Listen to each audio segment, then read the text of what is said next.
ज्यांना ज्यांना बोलता येतंय त्यांनी माझ्या पाठीमाग जोरदार घोषणा द्या। येळकोट येळकोट येळकोट येळकोट, बिरोबाच्या नावानं, बिरोबाच्या नावानं, माकुबाईच्या नावानं, बाळूमामाच्या नावानं, खंडोबाच्या नावानं, मसोबाच्या नावानं। हे मसोबा लय खतरनाक असतो, नाही बोलत त्याला अवघड होऊन जाईल। मसोबाच्या नावानं आज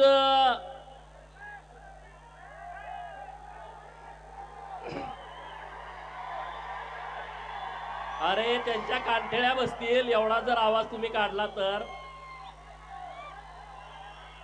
आज बिरोबाच्या बडामध्ये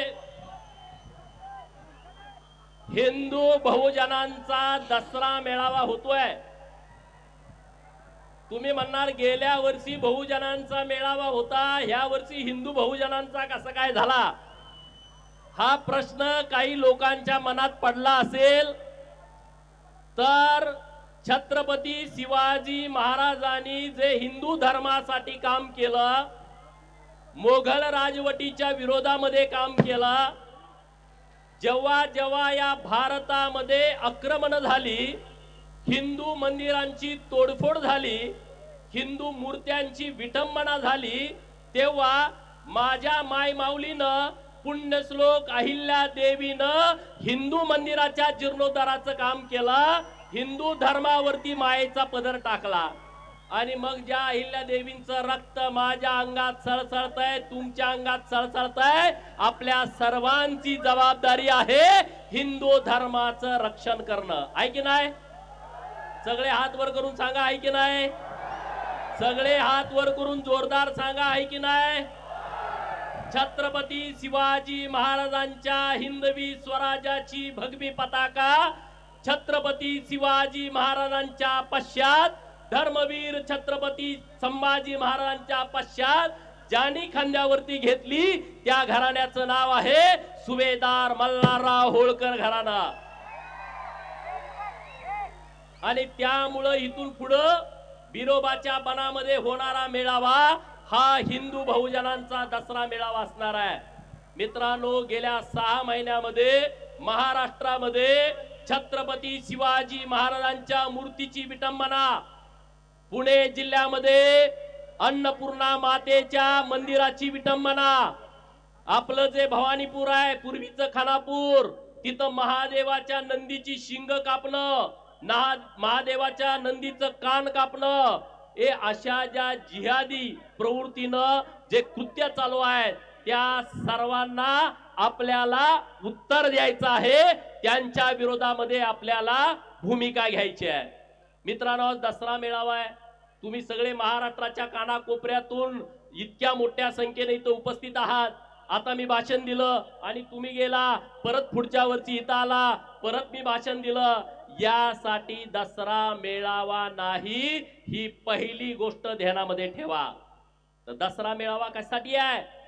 अरे आमच्या हृदयामध्ये बाळूमामांची शांतता आहे, आमच्या बहुजनांच्या हृदयामध्ये बाळूमामाची शांतता आहे, आणि आमच्या डोक्यामध्ये खंडोबाची खंडात तलवार आहे, आमच्या डोक्यामध्ये खंडोबाची खंडात तलवार आहे, आणि आमच्या बहुजनांच्या पोराच्या हातामध्ये महामानव विश्वरत्न डॉक्टर बाबासाहेब आंबेडकरांनी दिलेलं संविधान आहे। आणि या तिन्ही गोष्टीचा मिलाप करून आम्ही बहुजनांची पोरं पुढे जाणार आहे। मान्य आहे का तुम्हाला?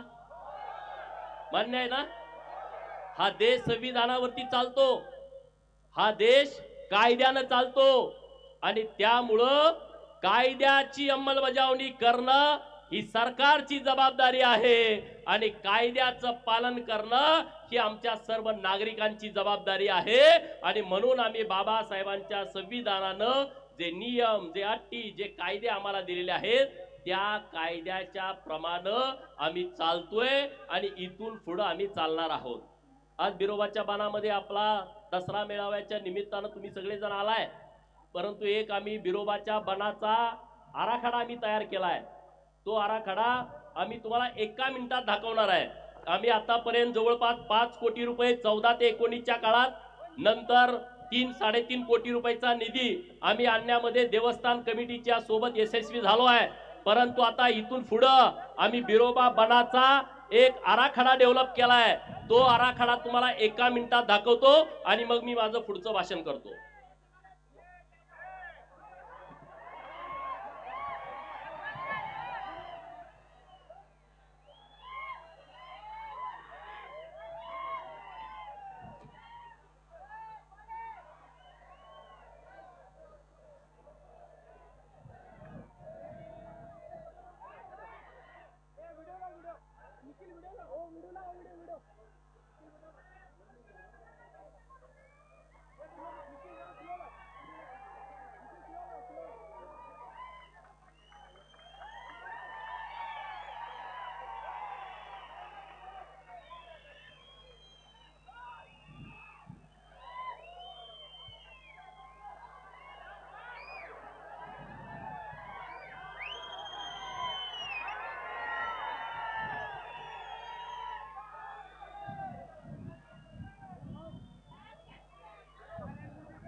त्यामुळं आरेवाडीच्या बिरोबाचं डेव्हलपमेंट करणं ही आमची जबाबदारी आहे, हे आमचं कर्तव्य आहे।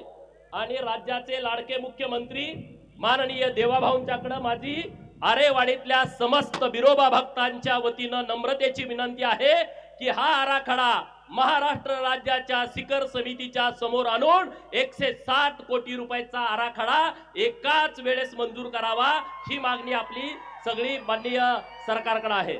आणि त्यामुळं नक्की आपण त्यामध्ये यशस्वी होऊ।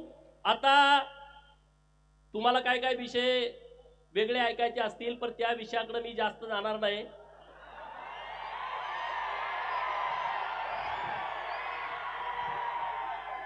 म्हणजे तुम्ही नेमकं त्या विषयासाठी आलाय काय? आज महाराष्ट्रामध्ये आरक्षणाच्या बाबतीमध्ये गंभीर विषय सुरू आहेत। एका बाजूला मराठा समाज आणि दुसऱ्या बाजूला ओबीसी समाज एकमेकाच्या समोर उभा करण्याचा प्रयत्न केला जातोय। या महाराष्ट्रातल्या धनगर समाजाच्या आरक्षणाचा विषय गेल्या अनेक वर्षापासून संघर्षमय सगळी प्रक्रिया सुरू आहे। गेल्या 50-60 वर्षापासून म्हणजे 1956 पासून या महाराष्ट्रातला धनगर समाज जे 36 नंबरला धनगड आहे तिथं धनगरांना एसटीचा दाखला मिळावा यासाठी सातत्यानं झगडतोय। मग तेव्हाची नेतृत्व असतील, शिवाजीराव शेंडगे बापू असतील, माननीय अण्णासाहेब डांगे साहेब असतील, माननीय महादेवरावजी जानकर साहेब असतील, आणि या सगळ्या आरक्षणाचा मुख्य आयडॉल ज्यांना आपण म्हणतो ते स्वर्गीय बीके कोकरे असतील, तिथून आतापर्यंत आपल्या धनगर समाजाच्या आरक्षणाची लढाई सुरू आहे।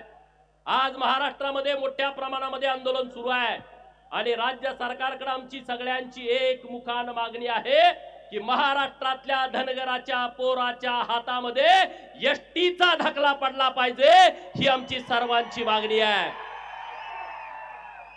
गोपीचंद पडळकरची जी धनगर समाजाच्या आरक्षणाच्या बाबतची काल भूमिका होती तीच आज आहे आणि तीच उद्या राहील आणि तीच एसटीचा दाखला धनगराच्या पोराच्या हातामध्ये पडत नाही तोपर्यंत तीच भूमिका राहील।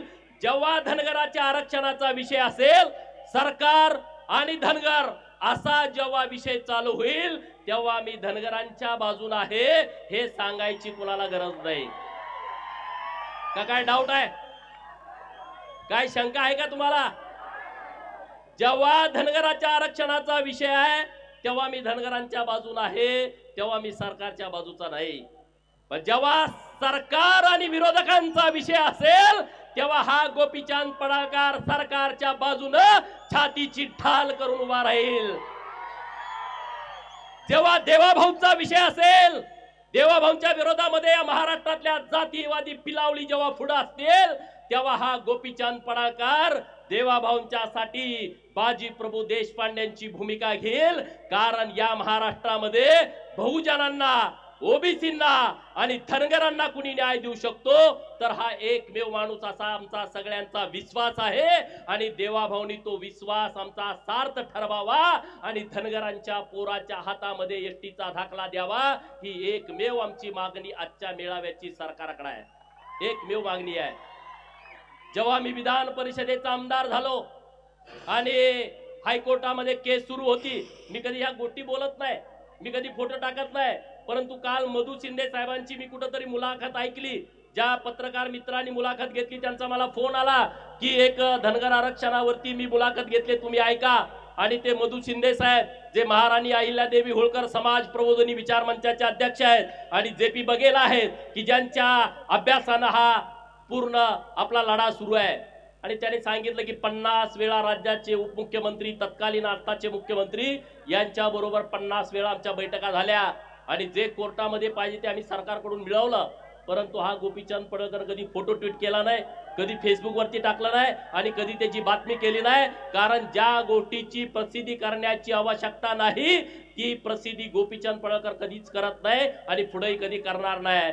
आता रस्त्यावरची लढाई सुरू आहे, त्या रस्त्यावरच्या लढाईला गोपीचंद पडळकरचा पाठिंबा आहे.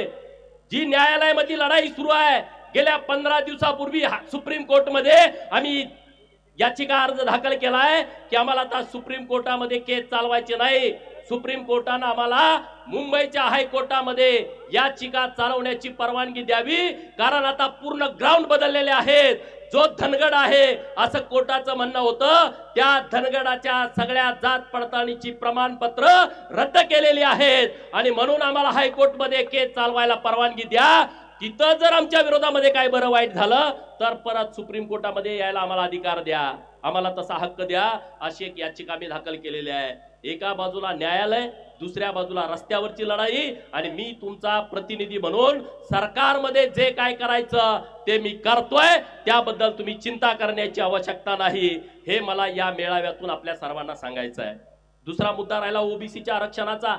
गावगाड्यामध्ये ओबीसीच्या आरक्षणामुळे वातावरण दूषित झालंय. गावातल्या प्रत्येक पोरांना वाटतंय की आता आमचं ओबीसीचं आरक्षण गेलाय, प्रत्येक पोराला वाटतंय की आमचं राजकीय आरक्षण गेलाय.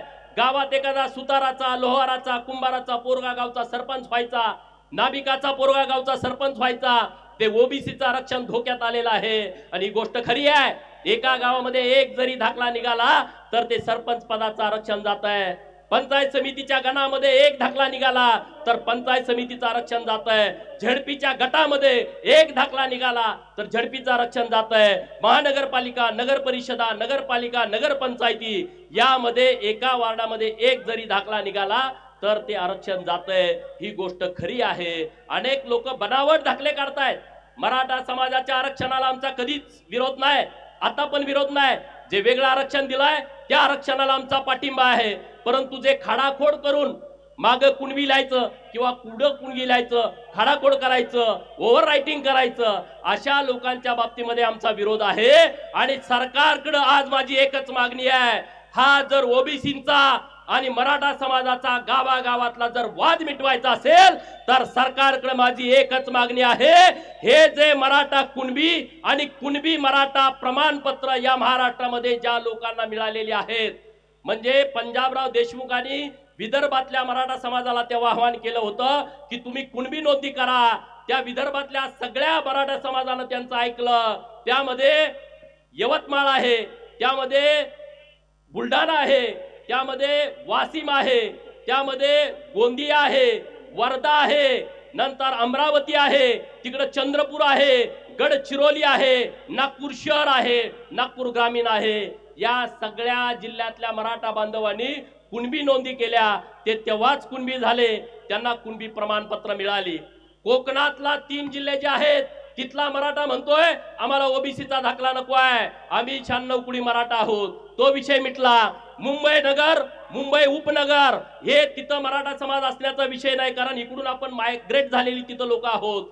ठाणे आणि पालघर मध्ये पूर्ण आदिवासी समाज आहे ना, तिथं धनगर जास्त आहे ना तिथं मराठा जास्त आहे. ठाणे जिल्ह्यामध्ये पण तीच परिस्थिती आहे.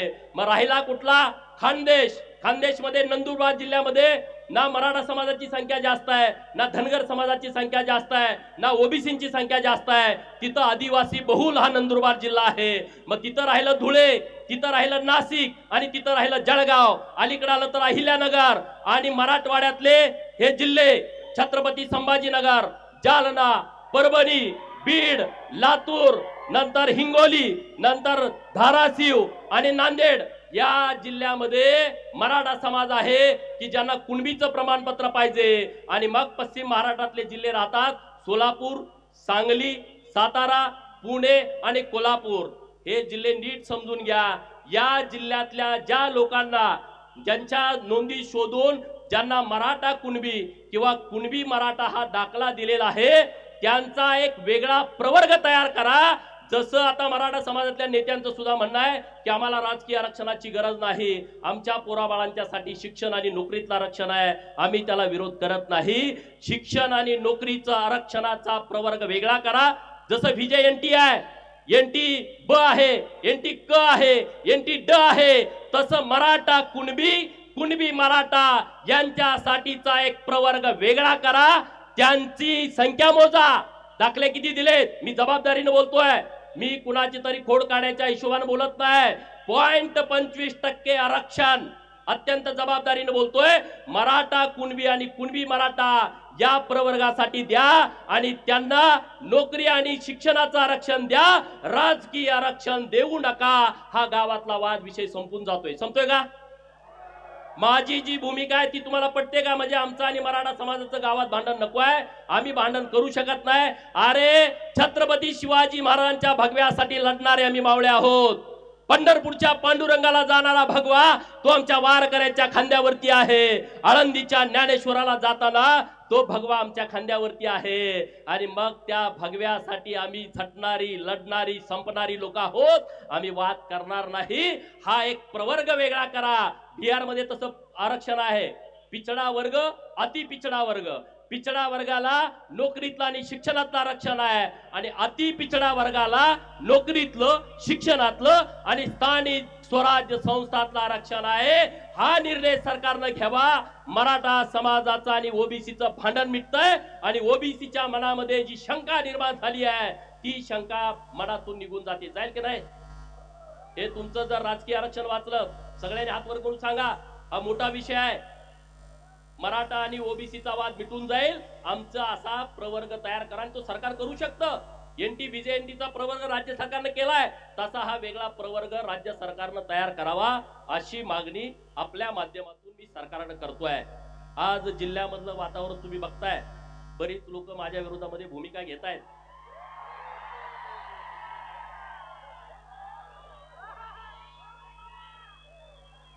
त्यांच्यासाठी मला एक डायलॉग सांगायचा आहे.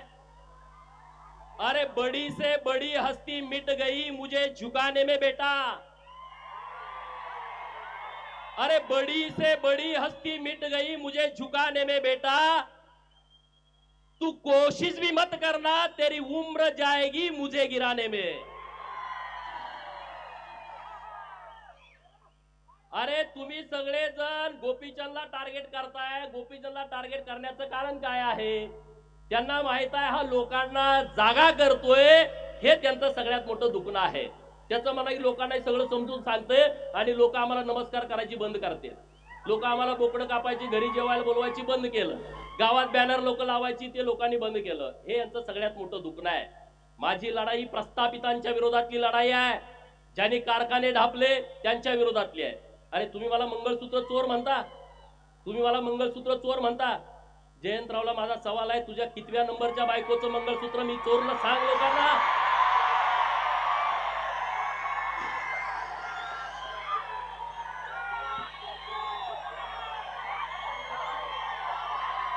बरोबर ना?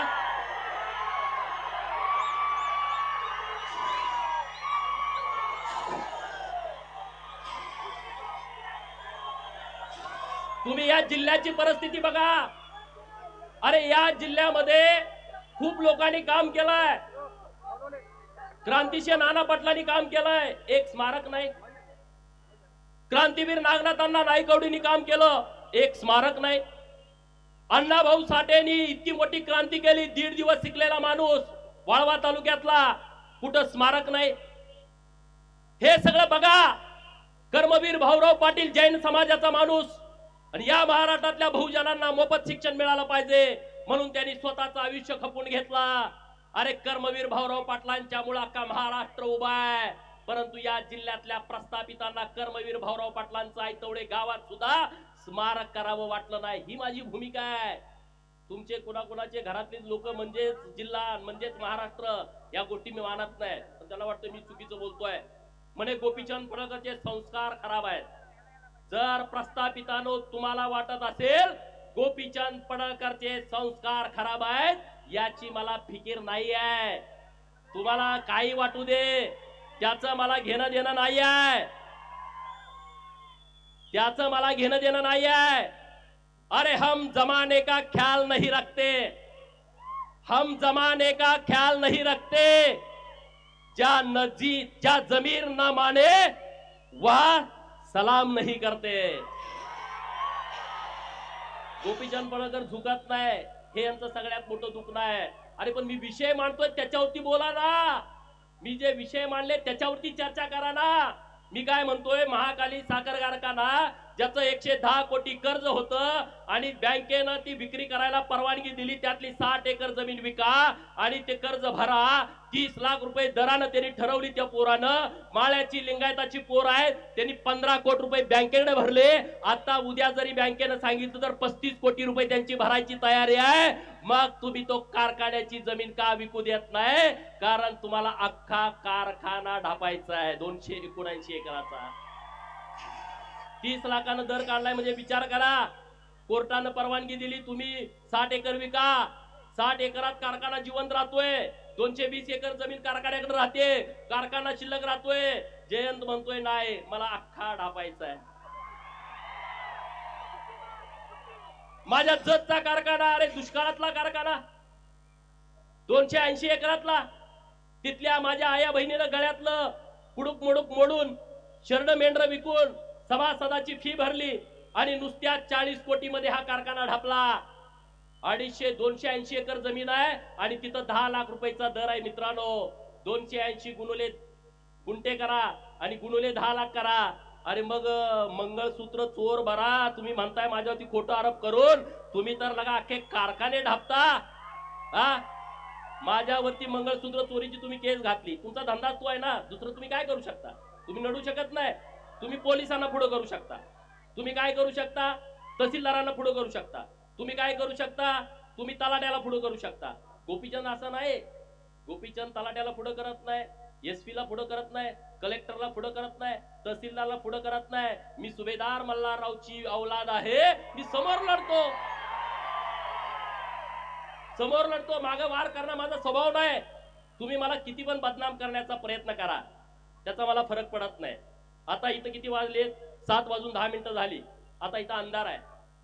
नंतर 6 वाजल्यानंतर पाटे इथं उजेड येणार आहे. दुपारी 2 वाजता इथं कडक ऊन येणार आहे. संध्याकाळी परत शिरवाळ होणार आहे. म्हणजे सूर्योदय झालाय तर सूर्यास्त होणार.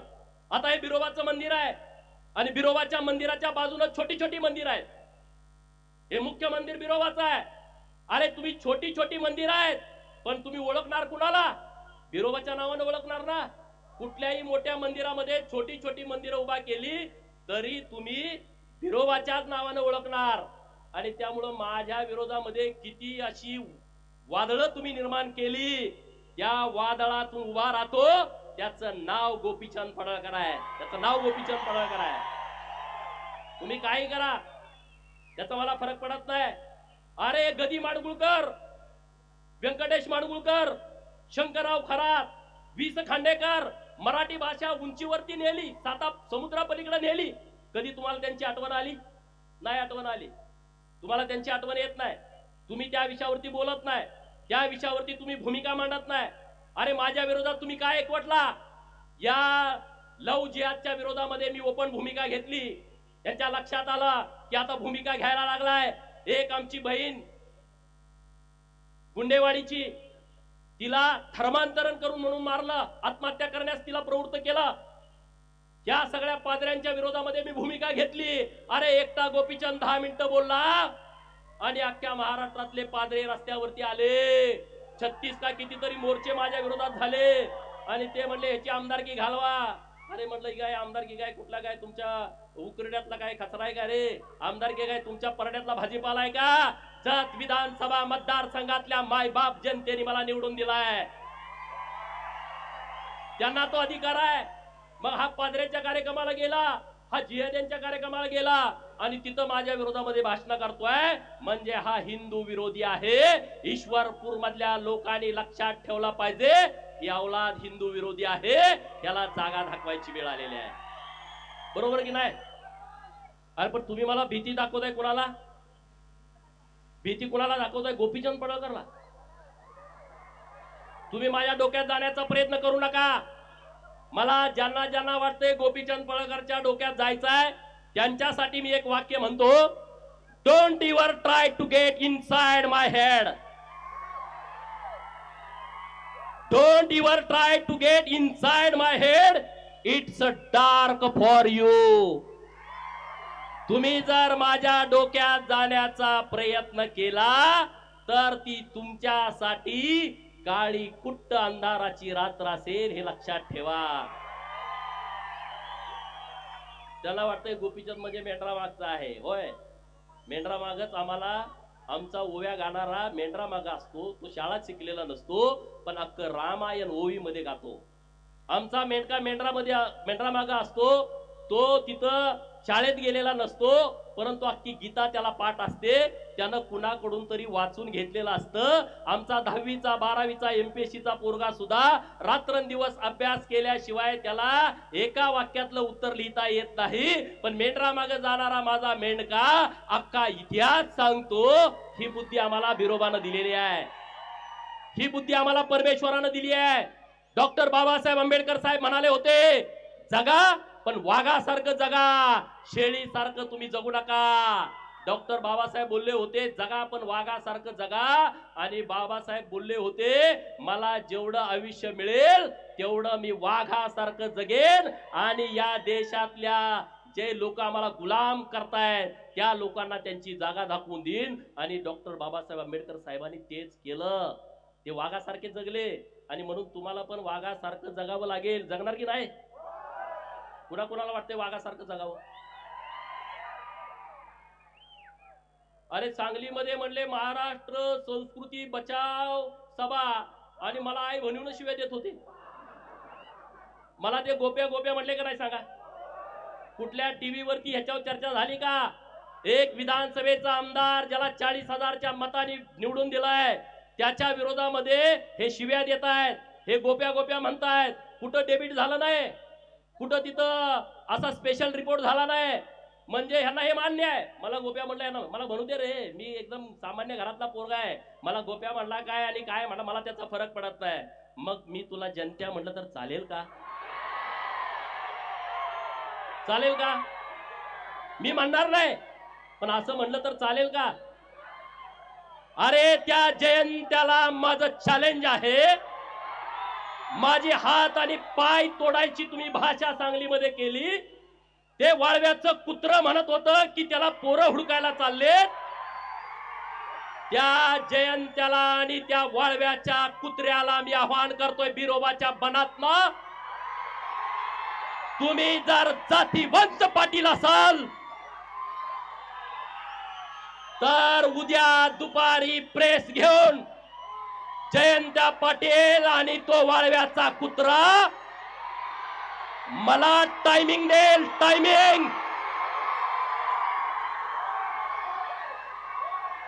अरे बघा मीडियावाल्यानो, मित्रांनो,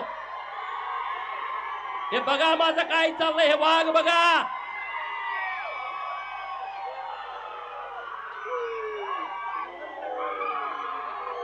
माझं वाक्य पुढचं ऐकून घ्या. जयंत्या आणि वाळव्याच्या कुत्र्यानं उद्या मुंबईमध्ये सांगलीमध्ये प्रेस घ्यायची आणि त्यांनी सांगायचं गोपीचंद पडळकरला ईश्वरपूर मध्ये यायचं की वाळव्यात यायचं, दिनांक वार आणि वेळ मला सांगा, मी तिथं येतो. बरोबर ना? माझ्याकडे पोरं यायची गरज नाही रे, ती तुमच्यात हिंमत नाही डरपोकानो. पण मी तुम्ही सांगाल तिथं येतो, हे मला तुम्हाला सांगायचं आहे. जायचं ना? जायचं का? मीडियावाल्यांना माझी विनंती आहे, त्याला सांगा असं गोपीचंदला बदनाम करून भीती घालून गोपीचंद थांबणारा माणूस नाही आहे. गोपीचंद फकीर माणूस आहे ना, मला आगे ना पीछा. तुम्ही मला किती जरी बदनाम करण्याचा प्रयत्न केला तर मी घाबरत नसतो. अरे मेरे जैसा बनने की तुम छोड़ दो, अरे मेरे जैसा बनने की तुम छोड़ दो, क्योंकि शेर पैदा होते हैं बनाने नहीं जाते. बरोबर ना? कुत्री अशी गोळक्याने येतात. मगाशी संदीप बाबा म्हणले ते शिकारी कुत्री नाही, ती गावठी कुत्री आहेत. आणि अशा गावठ्या कुत्र्यांना मी तुडवतच इथपर्यंत आलोय. अरे या महाराष्ट्रातल्या प्रस्थापितांच्या विरोधामध्ये मी भूमिका घेतो, ज्यांना मी लवत नाही, ज्यांना मी नमत नाही. त्या विधान भवनामध्ये पण गोंधळ झाला, सगळ्यांनी माझ्यावरती टीका. अरे पर एक फडतूस माणूस तिथं विधानसभेच्या आमदारांना एवढ्या गर्दीमध्ये वाकडं बोलतोय, वाईट वाईट बोलतोय, मग त्याच्या काय पाया पडायचं का? त्या तज्ञांनी त्याच्यावर मतच व्यक्त केलं नाही. हे महाराष्ट्रातले तज्ञ स्वतःला समजतात ना, घरात त्यांना बायका जेवायला देत नाहीत, पण ते तज्ञ असतात. ते म्हणे गोपीचंद पडळकरनं विधान भवनाची आबरू घाला. अरे मी आबरू वाचवली? एका आमदाराला कोणतर फडतूस माणूस ज्याचा पुढाऱ्यांना बाया पुरवायचा धंदा आहे, तो माणूस वाकडं बघत असेल आणि मी आमदारकीला भेट नाही रे, अशी आमदारकीला मी भेट नाही. माझा जन्म मी मागे सांगितलं होतं आमदार खासदार आणि मंत्री होण्यासाठी झालाय, त्याच्यासाठी मी भेट नाही. त्याच्यासाठी मी काय असं करत नाही वेगळं काहीतरी प्रयत्न. अरे जतच्या लोकांनी मला सन्मानपूर्वक महाराष्ट्राच्या विधान भवनामध्ये पाठवलाय, जतच्या लोकांचं विरोबाच्या बनातनं मी जाहीर आभार व्यक्त करतो, जाहीर आभार व्यक्त करतो. कारण ही माझी शेवटची निवडणूक होती, ही निवडणूक माझी शेवटची होती. कारण मी 2009 विधानसभा, 2012 जिल्हा परिषद, 2014 विधानसभा, 2019 लोकसभा सांगली, 2019 बारामती विधानसभा आणि 2024 जत विधानसभा, 5 निवडणुका मी याच्या अगोदर लढलो होतो आणि आता 6 निवडणुका झाल्या. लोकांना वाटते गोपीचंद पडळकरला लॉटरी लागली. अरे जरा अक्कल जरा चालवा, डोकं जरा चालवा. अशी लॉटरी सगळ्याला लागत असते ना, सगळेच नेते झाले असते. या सगळ्या लोकांच्यामुळे ही लॉटरी लागली मला. ही सगळी महाराष्ट्रातली मायबाप जनता आहे ना, त्यांच्यामुळे मला लॉटरी लागली आहे. आणि म्हणून सर्व लोकांना माझी हात जोडून विनंती आहे की चिंता करण्याचं कारण नाही. आज सगळे जिल्ह्यातले माझ्या विरोधात जतलाच येते. दुसऱ्या तालुक्यात जाऊन बघा, दुसऱ्या तालुक्यात बैठक नाही, मीटिंग नाही. गोपीचंदची ताकद किती आहे बघा. वसंतदादाचा नातू एकत्र, जयंत पाटील एकत्र, विश्वजित कदम एकत्र, सगळे एकत्र. ही माझी ताकद आहे. तुम्हाला सगळ्यांची भांडणं मी मिटवतोय. वसंतदादाचा आणि राजाराम बापूचा एवढ्या वर्षाचा वाद एकट्या पट्ट्यानं मिटवला. सांगलीमध्ये सभा झाली, जयंत पाटील बापाचा फोटो लावायचा. अरे शोधायला लागला फोटो, माझ्या शिवाजीराव शेंडगे बापूचा सुद्धा फोटो लावायची वेळ त्यांच्यावरती आली.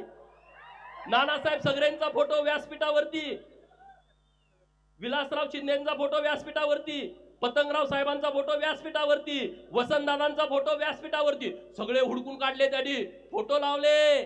जयंतराव ही ताकद गोपीचंदची आहे, सगळ्यांचे फोटो लावायला लागले. गोपीचंदला असं समजू नका आणि तुम्हाला काय करायचं करा, काय फरक पडत नाही मला.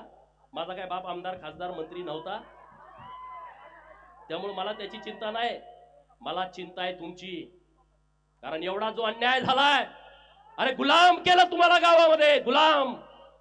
साधा सरपंच व्हायला तुम्हाला संघर्ष करायला लावला, गावागावामध्ये झुंजवला, गावागावामध्ये भांडण लावली. आमदारकी आणि खासदारकीची कधी स्वप्न तुम्हाला बघू दिली नाहीत. तुम्हाला जास्तीत जास्त झडपी, जास्तीत जास्त पंचायत समिती, 1 वर्षाचा सभापती, 1 वर्षाचा जिल्हा परिषदचा अध्यक्ष, मग आयुष्यभर सांगायचं या समाजाचा अध्यक्ष केला, त्या समाजाचा अध्यक्ष केला. अरे धनगराचा अध्यक्ष झाला असेल, माळी समाजाचा अध्यक्ष झाला असेल, लिंगायत समाजाचा अध्यक्ष झाला असेल, मागासवर्गीय अध्यक्ष झाला असेल, अरे मग त्या छोट्या समाजाचा झडपीचा अध्यक्ष कधी होणार? सुताराचा, लोहाराचा, कुंभाराचा, नाभिकाचा अध्यक्ष कधी होणार? रामोशी समाजाचा पोरगा जिल्हा परिषदचा अध्यक्ष, सभापती कधी होणार? आणि मग त्या पालातल्या राहणाऱ्या लोकांची तर अवस्था अत्यंत वाईट आहे, अत्यंत वाईट आहे. आणि म्हणून मी मागच्या दसरा मेळाव्यामध्ये भूमिका घेतली होती की तुम्हाला मोठ्या भावाची भूमिका घ्यायची आहे आणि गावगाड्यातल्या सगळ्या लोकांना बरोबर घेऊन चालायचं आहे. आणि म्हणून महाराष्ट्रातल्या प्रस्थापितांना वाटतंय जी ओबीसीची चळवळ सुरू आहे त्यामध्ये धनगर बाजूला पडला पाहिजे, आणि धनगर लढतोय, धनगर ताकदीने विरोध करतोय, ओबीसीतून तो बाजूला झाला तर ओबीसीची चळवळ मोकळी होईल आणि धनगरांच्या चळवळीला आमचा पाठिंबा आहे असं ते म्हणताय. अरे कधी तुम्हाला आमचा पुळका आला मित्रांनो? कधी आला तुम्हाला पुळका? आणि म्हणून धनगरांच्या वरती 2 जबाबदारी आहेत. एक, धनगरांना एसटीचं आरक्षण मिळवण्यासाठी लढाई करणं, आणि दुसरं ओबीसीच्या आरक्षणाचं संरक्षण करणं. अशी दुहेरी जबाबदारी तुमच्यावरती आली आहे, दुहेरी जबाबदारी. आणि त्या जबाबदारीतून तुम्हाला पार पडायचं आहे. मला तुम्हाला आता विनंती करायची आहे, गावागावामध्ये जी पोरं शिकलेत, अधिकारी झालेत, त्यांच्या सत्काराचे कार्यक्रम ठरवा. परवा मी डपळापूरला गेलो, नंदीवाले समाजाची एक पोरगी पोलीस झाली, अख्ख्या समाजात आनंदाचं वातावरण.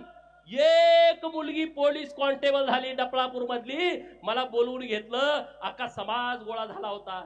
मी मागच्या सभेमध्ये सांगितलं, नंदी बैलवाले समाजाचा पोरगा एक PSI झाला, एक PSI.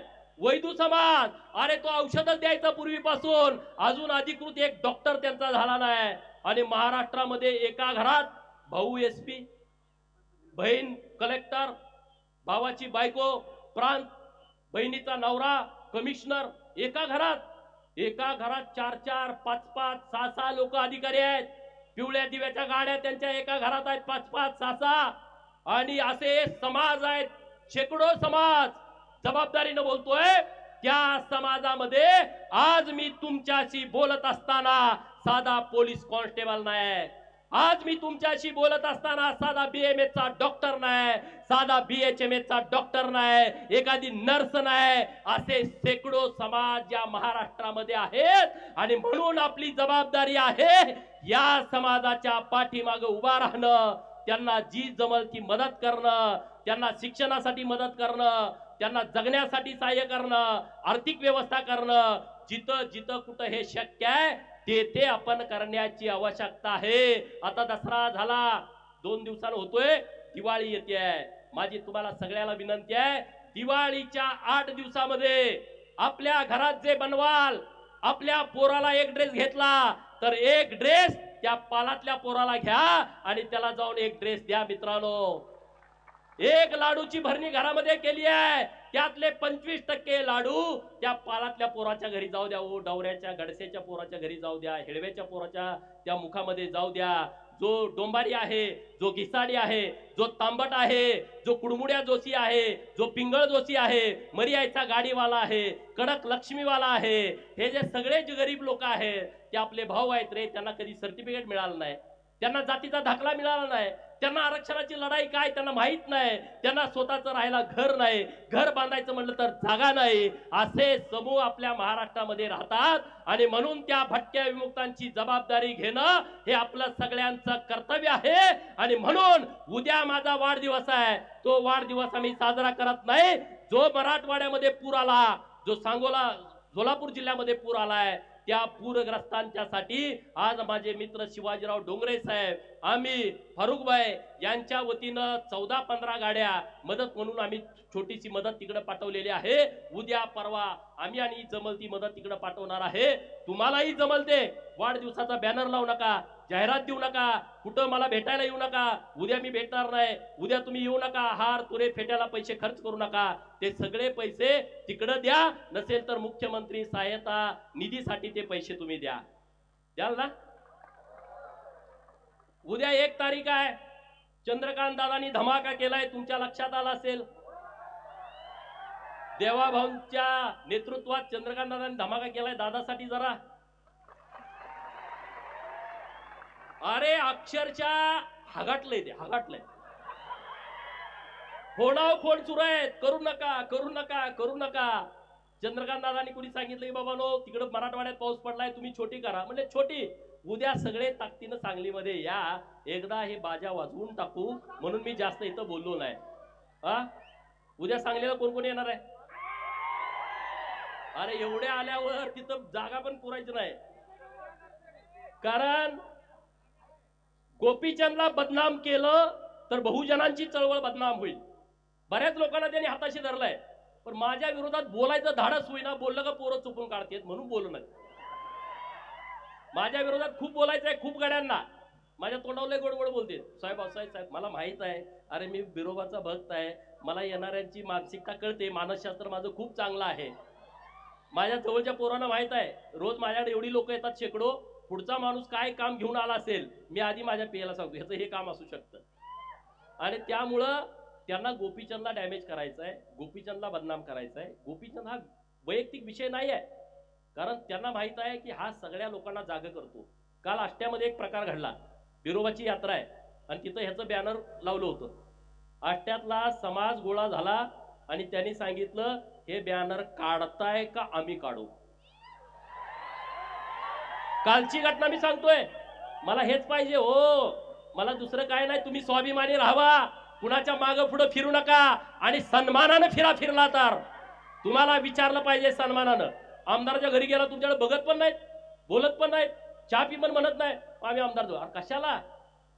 तो तुमच्या मागं लागला पाहिजे. माझं जरा ऐका, ते हुडकत येईल तुम्हाला. कुठं आहे, काय आहे, काय करताय? मी मेंढराकडे आहे, मी तिथं येतो. मी मळ्यात आहे, मी तिथं येतो. आम्ही रानात आहे, मी तिथं येतो. मी कुंभार आहे, तिथं मी गाडगं करतो, आम्ही तिथं येतो ना. ही वेळ मी ह्या प्रस्थापितांच्या वरती आणतो, तुम्ही चिंता करू नका. आता जे माझ्या विरोधात फिरतायत ना, त्यांना माझं सांगणं आहे, तुमचा हिशोब 2029ला बराबर सगळ्यांचा होईल. ती करण्याची क्षमता या बिरोबाच्या बनामध्ये आहे. बिरोबाची ताकद तुम्हाला माहित आहे सगळ्यांना. गोपीचंद एकटा कसा फिरतोय रे राज्यभर? बिरोबाची ताकद आणि आशीर्वाद आहे, माकुबाईचा आशीर्वाद आहे. बिरोबाचा आशीर्वाद असल्या कारणानं प्रस्थापितांच्या छाताडावरती गोपीचंद थाया थाया नाचतो आणि त्याची मला फिकीर कधी वाटत नाही, त्याचा मला कधी पश्चाताप वाटत नाही. हे मीडियामध्ये दिवसभर चालतं, मी बघत पण नाही माझ्या विरोधात कोण बोलतंय. मी कोणाची भाषणं पण ऐकत नाही, मी कोणाचं भाषण आयुष्यात ऐकत नाही. त्यामुळं मी असलं टेन्शन घेत नसतो. मला जे बोलायचं ते मी बोलतो आणि ते मी मागं घेत नाही. आणि त्यामुळे कुठला विषय, अरे आता मला संदीप बाबांनी मागाशी सांगितलं, मी बोललो ही गोष्ट खरी आहे की अमुक अमुक यांची तुम्ही औलाद आहे असं मला वाटत नाही. अरे पण तुम्ही त्याचा गैरअर्थ का घेताय? पूर्वी लोक दत्तक पण घेत होती ना जुन्या काळामध्ये. मला वाटलं त्यांच्यासारखा हा नाही, म्हणजे ह्याला काय दत्तक वगैरे घेतलाय का? पहिली भांड्याव बिंड्याव द्यायची माणसं माहिती आहे तुम्हाला? हा, आपल्या घरात आई आजी सांगते ह्याला भांड्यावरती घेतलाय, अमुक केलंय, तमुक केलंय, तो ह्यांच्या मागे फिरत फिरत आला होता म्हणून आम्ही घेतलाय. आपल्या गावात कितीतरी अशा स्टोर आहेत. गावात हे तुला कुणी काढलाय सहज म्हणतात की माणसं, म्हणतात की नाही, हे तू कुणाची औलाद आहे रे, तुला काय असं करतो. सहज गावात बसल्यावर दिवसातनं 1000 वेळा लोक बोलतात, 1000 वेळा. मी एकदा बोललो का असं रान तापतंय महाराष्ट्रामध्ये, म्हणे ह्याची संस्कृती खराब आहे. अरे जो बिरोबाचा भक्त आहे त्याची संस्कृती खराब असू शकत नाही. जो अहिल्यादेवीचा वारस आहे तो महाराष्ट्रातला कुठला पोरगा खराब असू शकत नाही. तुमच्या नांग्या ठेचतोय म्हणून मी खराब आहे आणि तुमच्या नांग्या मला ठेचायच्याच आहेत. आता ज्यांचा आरक्षणाचा लय कळवळ आलाय, जे ते उठतोय म्हणतोय धनगर आरक्षणाला आमचा पाठिंबा आहे, धनगर आरक्षणाला आमचा पाठिंबा आहे. तुमच्या बापाचं पत्र घेऊन द्या की रे, देवाभाऊकडे नेऊन द्या की आमचा धनगरांचा पाठिंबा आहे. इकडे धनगरांचं आंदोलन चालू झालं, तिकडे त्याच दिवशी आदिवासी कसं काय आंदोलन करतात रे? कोण आहे त्यांच्या मागं? कोण आहे त्यांच्या मागं? इकडं आंदोलन सुरू झालं, तिकडे ते 5-25 गोळा झाले, धनगरांना घुसू देणार नाही. कोण करतंय? कुणाच्या जवळची ही माणसं आहेत. आणि इकडे तुम्ही आम्हाला सांगता का रे आरक्षणाचं? धनगर आरक्षण मिळवण्यासाठी धनगर सक्षम आहे आणि तो मिळवेल. ना उमेद होऊ नका, नाराज होऊ नका. अनेक अडचणी आहेत त्यामध्ये, ज्या गोष्टी उघड बोलता येत नाहीत. परंतु जे संविधानानं आहे ते मिळवल्याशिवाय या महाराष्ट्रातला धनगर शांत बसणार नाही आणि ते करत असताना ओबीसीच्या चळवळीला पाठबळ देईल। मराठा समाजाच्या विरोधामध्ये आमची भूमिका नाही, ही काळ्या दगडावरची पांढरी रेघ आहे। परंतु कायदा मोडून चुकीच्या पद्धतीनं जर कोणी करत असेल तर त्या गोष्टीला आमचा विरोध आहे, हे आमचं सगळं जग जाहीर आहे। त्यामुळे कुणी असा विरोध करण्याच्या भानगडीमध्ये आम्ही नाही आणि त्यामुळे त्याचा कोणी विचार करू नये। परंतु मी जी सरकारकडे अत्यंत जबाबदारीने मागणी केलेली आहे, हा जर तुम्ही प्रवर्ग वेगळा केला तर मराठा समाजाच्या मुलांना शिक्षण आणि नोकरीत आरक्षण मिळेल आणि आमच्या ओबीसीचं गावगाड्यातलं स्थानिक स्वराज्य संस्थेचं ग्रामपंचायत, पंचायत समिती, जिल्हा परिषद, नगरपंचायत, नगरपालिका, नगर परिषदा आणि महानगरपालिकेतलं आरक्षण आणि किंवा सहकारी संस्थांमधलं आरक्षण आमचं धोक्यात येणार नाही। आम्ही पूर्ण ताकदीनं असं केल्याच्या नंतर सरकार बरोबर राहू। ओबीसीच्या बाबत अनेक सरकारने निर्णय घेतले, याची आम्हाला जाणीव आहे। ओबीसीचं मंत्रालय स्थापन करणं हे देवाभाऊनी काम केलेलं आहे। ओबीसीच्या मुलांना महाज्योती स्थापन करणं, आज आपल्या पोरांना एमपीएससी करताना, यूपीएससी करताना हॉस्टेलचं ऍडमिशन हे सरकारच्या माध्यमातून मिळतंय, हे सरकारनं आम्हाला केलंय। प्रत्येक जिल्ह्याला 2 वसतिगृह, 1 मुलींना 1 मुलांना सरकारनं आम्हाला केलंय। 200 मुलांना ऍडमिशन मिळतं। ओबीसीच्या मुलांना वसतिगृहात ज्यांना ऍडमिशन मिळत नाही त्यांना स्वाधार नावाची योजना आणली आहे। तालुक्याला गेला तर 38,000, जिल्ह्याला गेला तर 43,000, विभागीय कार्यालयाच्या ठिकाणी गेला तर 51,000 आणि मुंबई, नवी मुंबई, ठाणे, पुणे, पिंपरी चिंचवड आणि नागपूर या मेट्रो सिटी मध्ये गेला तर आपल्या पोराला 61,000 रुपये मिळतात। ते ओबीसीच्या पण पोराला मिळतात आणि धनगरांच्या पोरांना मिळतात। 600 ओबीसीची मुलं, 600 धनगरांची मुलं, एक ना अनेक योजना सरकारच्या माध्यमातून चालू आहेत। देवाभाऊनी ओबीसींच्या साठी खूप केलाय, पण माझी त्यांना विनंती आहे की ओबीसींचं संरक्षण करणं ही तुमची जबाबदारी आहे। धनगर तुमच्या बाजूने ठामपणे उभा आहे, धनगरांच्या आरक्षणाची अंमलबजावणी करणं ही तुमची जबाबदारी आहे। आम्ही तुमच्या पाठीमागे ठामपणे उभे आहोत। न्यायालयीन लढाईमध्ये सरकारनं, देवाभाऊनी आणि एकनाथ शिंदेनं खूप मदत केलेली आहे। मी तमाम महाराष्ट्रातल्या धनगरांच्या वतीनं तत्कालीन उपमुख्यमंत्री देवाभाऊंचं आणि एकनाथ शिंदे साहेबांचं मनापासून आभार मानतो, कारण 3 वेगवेगळी ॲफिडेविट दिली होती मंत्र्यानं। काल मी मधु शिंदेची मुलाखत ऐकली, मंत्र्यांनी 1 महिना फाईल त्यांच्या कपाटात नेऊन ठेवली होती। ती फाईल काढण्यासाठी या गोपीचंदला किती वेळा जावं लागलं असेल हे मी कधी तुम्हाला सांगितलं नाही, पण मी आणि मधु शिंदे रात्रंदिवस तिथं थांबलो। जेव्हा जेव्हा देवाभाऊंच्याकडे गेलो त्यांनी आम्हाला कधीही नाराजी व्यक्त केली नाही। समाजाची सगळी लोक होती, सगळ्या बैठकीमध्ये होती, मीच होतोय असा विषय नाही। परंतु धनगर समाजाच्या आरक्षणाच्या बाबतीमध्ये जे काय लागल ते आपण करू। सुप्रीम कोर्टामध्ये याचिका आम्ही दाखल केली आहे, आता सुट्टी आहेत, येत्या 4-5 दिवसामध्ये परवानगी मिळाल आणि सर्व याचिकेचा खर्च हा तुमचा पोरगा गोपीचंद पळकर करणार, हे मी सगळ्यांना सांगितलंय। कुणी सुद्धा वर्गणी द्यायची गरज नाही। मग त्याला 50 लाख लागू दे, 1 कोटी लागू दे, 1.5 कोटी काही लागू दे, मी माझं रान विकेल, पण धनगर समाजाच्या आरक्षणाच्या वकिलाची फी आम्ही भागवेल। आम्ही इकडे लढाई लढू, पण सरकारनं सरकारच्या पद्धतीनं काय मार्ग काढायचा त्यांनी त्यांचे तज्ञ लोक कामाला लावा। तुम्ही वकील सगळे कामाला लावा, कारण सरकारची भूमिका वेगळी असते। मराठा समाजाचं आरक्षण आलं, सरकार स्वतः केस लढतं, सरकार स्वतः 25-25 लाख एका दिवसाची फी देतं। धनगराची लढाई आली, सरकार धनगराच्या विरोधामध्ये असतं, आम्हाला वकील द्यावा लागतो। तिथं गोंड लोकांची केस चालू होती, सरकार विरोधामध्ये गोंड वर्गणी काढतात, हायकोर्टचा निकाल लावून घेतात, सरकार सुप्रीम कोर्टामध्ये जातं। म्हणजे तुम्ही लक्षात घ्या, हे तुमच्या ताकदीवरती सरकार तुमच्या बाजूला राहायचं का विरोधात राहायचं ठरवतं।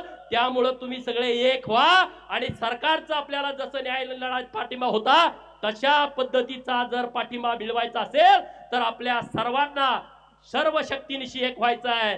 300वी जयंती होती अहिल्यादेवींची, अरे कधी कुणी साजरी केली होती का? कधी तुमच्या कानावर आलं का? सरकारचं पत्र बघा, तहसीलदारांचं आता पत्र बघा, पीआयचं पत्र बघा, डीवायएसपीचं पत्र बघा, प्रांताचं पत्र बघा, कलेक्टरांचं पत्र बघा, एसपीचं पत्र बघा, सचिवांचं पत्र बघा आणि महाराष्ट्रातल्या सगळ्या खात्याचं पत्र बघा, मंत्र्यांचं। त्यावरती अहिल्या देवीचा 300वी जयंतीचा लोगो असणारा फोटो आहे मित्रांनो। पहिल्यांदा घडतंय असं, पहिल्यांदा। सगळ्यांना आदेश आहेत, ज्या कुणी अधिकाऱ्यांचे त्याला लाव, तिथं फोटो लाव, पुण्यश्लोक 300 फोटो तिथं लावलाय। हे अहिल्या देवींच्या जयंती, अहिल्या देवीच्या स्मारकाला 686 कोटी रुपये मंजूर केलेत, 686 कोटी रुपये। आणि जतला नवीन एक अहिल्यादेवींचं स्मारक देवाभाऊ देत आहेत, त्याची किंमत आहे 100 कोटी रुपये. तिथं अहिल्यादेवींचा सर्व होळकरशाहीचा सर्व इतिहास आम्ही जतच्या नगरीमध्ये निर्माण करण्याचा प्रयत्न करतोय. आणि त्यामुळं तुम्ही म्हणणार नेमकी तुमची भूमिका काय आहे? मी सरकारमधला प्रतिनिधी आहे. मी सरकारमध्ये सरकारची भूमिका मांडतो. समाजाचा विषय आला समाजाची भूमिका मांडतो. ओबीसींचा विषय आला ओबीसींचा विषय मांडतो. पण सरकार पूर्ण शक्तीनिशी आपल्या बरोबर आहे, आपल्या बरोबर ताकदीनं उभा आहे. वेगवेगळ्या योजना सरकार आणतंय, त्या योजनांचा सगळ्या बहुजनांच्या पोरांनी लाभ घ्यावा. वसंतराव नाईक महामंडळाच्या माध्यमातून 15 लाखाची कर्ज देण्याची योजना सुरू आहे. सगळ्या ओबीसींच्या पोरांना आव्हान आहे, प्रत्येक जिल्ह्याच्या उद्योग भवन मध्ये जावा आणि तिथं वसंतराव नाईक आर्थिक विकास महामंडळामध्ये तुम्ही अर्ज करा आणि ते 15 लाख बिनव्याजी सरकार व्याज भरणार आहे आणि तुम्ही ते कर्ज प्रकरण मंजूर करून घ्या. तिथं देण्यासाठी अडचण आहे मला माहित आहे, परंतु त्यांच्या मानगुटीवरती बसवायचं आणि ते कर्ज मंजूर करून घ्यायचं. रामोशी समाजासाठी परवा योजना आणली आहे. 5 लाखापर्यंत कर्ज बिनव्याजी बिन तारण बिन जामीन सरकारनं आणलंय. या सगळ्या योजनांचा लाभ आपण सगळ्या लोकांनी घ्यावा एवढं मी तुम्हाला सांगतो. आणि जाता जाता एक वाक्य बोलतो, छलांग तो हम वक्त आने पर लगाएंगे, छलांग तो हम वक्त आने पर लगाएंगे, सारे मोहल्ले तुम खरीद दो, सारे मोहल्ले तुम खरीद दो, हुकूमत हम चलाएंगे, हुकूमत हम चलाएंगे. त्यांना काय करायचे करू द्या, त्यांनी सगळं घेऊ द्या. त्यांना सिंहासनावरती तुम्हालाच बसायचं आहे आणि आपण ते बसायचं, वाजवून सांगून बसायचं. त्यामुळे चिंता करू नका. उद्या सांगलीच्या स्टेशन चौकामध्ये इशारा सभा होणार आहे. त्या सभेला तुम्ही सर्वांनी यावं. बिरोबाच्या देवस्थानच्या सर्व अध्यक्षांचं उपाध्यक्षांचं सर्व कमिटीचं मी मनापासून आभार व्यक्त करतो. देवस्थानचे सर्व पुजारी यांचं मनापासून आभार व्यक्त करतो. पत्रकार मित्रांचा आभार व्यक्त करतो. आणि तुम्ही आमच्या पाठीमागं पाठबळ दिलं, मला मानपत्र दिलं देवस्थानच्या वतीनं, त्याबद्दल देवस्थानचं मनापासून आभार व्यक्त करतो आणि थांबतो. जय हिंद, जय महाराष्ट्र. पाऊस आलाय, तुम्ही सगळे हळू व्यवस्थितपणे गावात जावा एवढी तुम्हाला कळकळीची विनंती आहे. शेठ, आपल्याला चांदीची गदा या ठिकाणी दिली जाते. सन्मान्य बनपुरी गावचे साहेबरावजी पाहुणे यांच्या वतीनं चांदीची गदा आपल्याला दिली जाते. चला पटकन चांदीची गदा.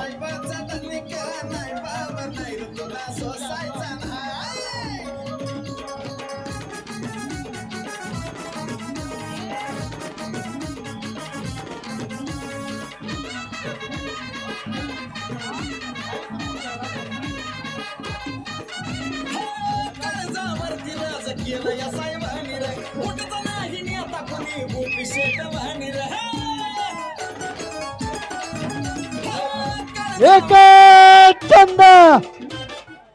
हॅलो.